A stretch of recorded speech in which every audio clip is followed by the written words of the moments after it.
అందరికీ నూతన సంవత్సర శుభాకాంక్షలండి. Wish you a happy new year. ప్రతి సంవత్సరం కూడా మనకి ఒక కొత్త సంవత్సరమే, అది కాదనలేని వాస్తవం. అయితే నేను ఎప్పటి నుంచో వెళ్ళాలి అనుకున్నటువంటి ఆ తిరుమల తిరుపతి చాలా సంవత్సరాల నుంచి వెళ్ళలేకపోతున్నానండి. దానికి కారణాలు ఏవైనా కావచ్చు, కానీ ఆ వెంకటేశ్వరుడు మనని పిలిస్తేనే మనం వారిని దర్శనం చేసుకుంటాము అని చెప్పి ఒక నానుడైతే ఉందండి.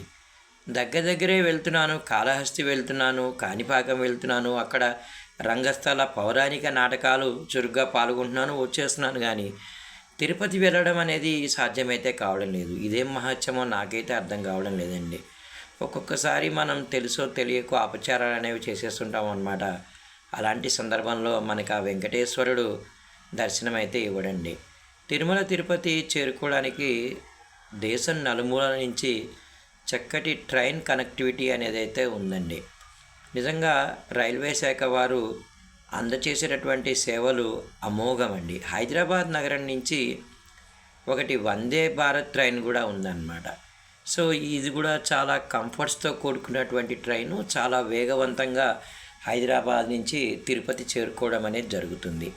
అయితే మరొక విషయం ఏమిటంటే అండి, ఆ తిరుమల తిరుపతి వెంకటేశ్వర స్వామిని చేరుకోవడానికి ఆర్టీసీ వారు, అది వివిధ రకాల సంస్థలు, కర్ణాటక ఆర్టీసీ కానివ్వండి, మన తెలంగాణ ఆర్టీసీ కానివ్వండి, ఏపీఎస్ఆర్టీసీ కానివ్వండి, వీరందరూ కూడా చక్కటి రవాణా సదుపాయం అనేది మనకు కల్పించారు. ఏపీఎస్ఆర్టీసీ లేదా టీఎస్ఆర్టీసీలో మనం వెళ్ళినట్లయితే దర్శనం టికెట్లు కూడా మనకు అందుబాటులో ఉంటాయి అని చెప్పి మనకు తెలుస్తూ ఉందండి.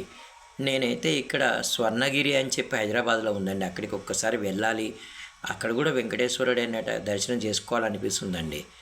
అయితే వివిధ రకాలైనటువంటి వందే భారత్ ట్రైన్స్ ఏవైతే ఉన్నాయో ఇవి మాత్రం ఆ తిరుపతికి, అటు బెంగళూరు నుంచి కావచ్చు, ఇటు హైదరాబాద్ నుంచి కావచ్చు, అన్ని ప్రదేశాల నుంచి కనెక్టివిటీ ఉండడం అనేది ఎంతో ఆనందం. కింద నుంచి పైకి వెళ్ళడానికి, కొండపైకి వెళ్ళడానికి చక్కగా ఆర్టీసీ వారు ఎలక్ట్రానిక్ బస్సెస్ అనేవి వేశారండి.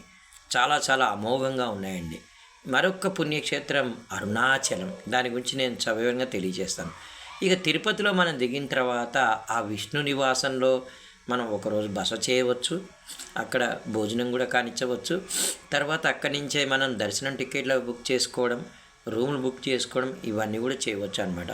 కొత్త పాలక మండలి సభ్యులు వారు వచ్చిన తర్వాత తిరుపతిలో సౌకర్యాలు అనేవి బాగా మెరుగుపడ్డాయి అని చెప్పి మనకైతే తెలుస్తూ ఉందండి. అందరికీ కూడా ఓం నమో వెంకటేశాయ.